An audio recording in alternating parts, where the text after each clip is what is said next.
शेतकरी मित्रांनो, मी संभाजीनगरचा शेतकरी. तर आपण इथे 2 एकर कांद्याची लागवड केली आहे. तर शेतकरी मित्रांनो, यानंतर पुढील आपल्याला नियोजन काय करायचे म्हणजे खताचा डोस वगैरे कोणता द्यायचा आहे. तर मित्रांनो, आपण काय करणार आहोत, आपण याला खाली बेसल डोस टाकला नव्हता, त्यामुळे आपण याला आंबवणी अगोदर एक डोस देणार आहोत. तर मित्रांनो, काय करायचं आहे, सर्वप्रथम आपल्याला आंबवणी अगोदर आपल्या कांदा पिकाला चांगला ताण देऊन घ्यायचा आहे, जेणेकरून आपल्या जमिनीचा ओलावा उतरेल. आणि त्यानंतर शेतकरी मित्रांनो, आपल्याला त्यामध्ये खताचा डोस टाकायचा आहे. मी आपल्याला एकरीप्रमाणे खताचा डोस सांगतो. त्यामध्ये आपण एक बॅग 24-24 वापरायची आहे. त्यानंतर मित्रांनो, आपल्याला एक बॅग 9-24-24 किंवा 8-21-21 वापरायची आहे. त्यानंतर एकरीप्रमाणे 25 किलो पॉलिसल्फेट.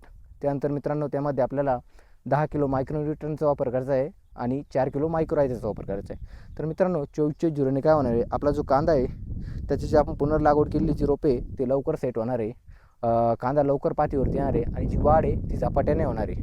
आणि मित्रांनो, त्यानंतर पॉलिसल्फेटमुळे आपल्याला पोटॅश, कॅल्शियम, मॅग्नेशियम आणि सल्फर यांसारखे 4 अन्नद्रव्य उपलब्ध होणार आहे.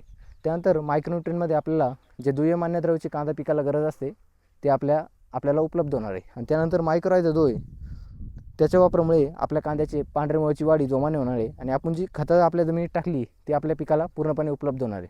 तर मित्रांनो, हा जो खताचा डोस आहे आपल्याला आंबवणी देण्या अगोदर करायचा आहे. आणि एक लक्षात ठेवायचं आहे की आपल्याला जो ताण आहे तो चांगल्या प्रकारे द्यायचा आहे, म्हणजे आपल्या जमिनीचा ओलावा तुटन आणि आपले जे कांदा पीक आहे ते पिवळे न होता हिरवेगार होईल.